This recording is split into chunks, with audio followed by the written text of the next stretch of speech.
Oats उपमा करने को आमको यही सब सामग्री दरकार। ओट्स मु ऑर्गेनिक ओट्स यूज करुच्ची। ओट्स को टिके पैन रे मु लाइट रोस्ट करी नीची। यह द्वारा ओट्स खाइबारे क्रंची रहे एंड कुक हवा को भी बहुत कम टाइम निए। मु मो पाखे अवेलेबल थिबा परिबा नीची। जो भी परिबा यूज करी हबो किंतु सब परिबा को छोट पीस रे काटी नेले छुआ को खाइबारे बहुत सहज हबो। किछि अदा को भी मु इटी क्रश करिकी यूज करुच्ची। हळदी, गोटा जीरा, लूण और जीरा गुंड,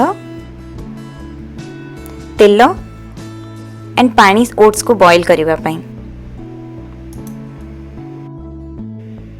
गोटे पैन रे अल्प तेल को गरम करि नबा। सेथिरे जीरा, छेचा होइथिबा अदा एंड पियाज को टिके भलसे स्टर फ्राई करिबा।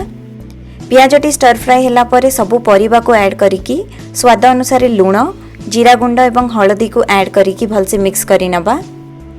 एहा को भलसे कुक हेबा जाई छाड़ी देबा।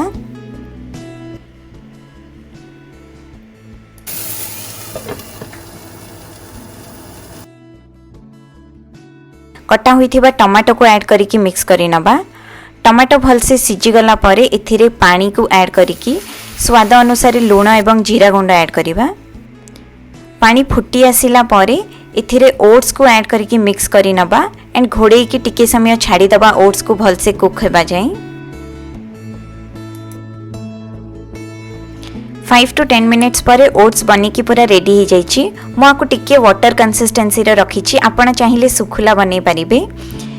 ए रेसिपीटी को घरे निश्चय ट्राई करंतु। जदि रेसिपीटी भल लागिला तेबे हम चैनल को लाइक, शेयर एंड सब्सक्राइब निश्चय करिवे। मिसिबा नेक्स्ट वीडियो रे। Bye bye.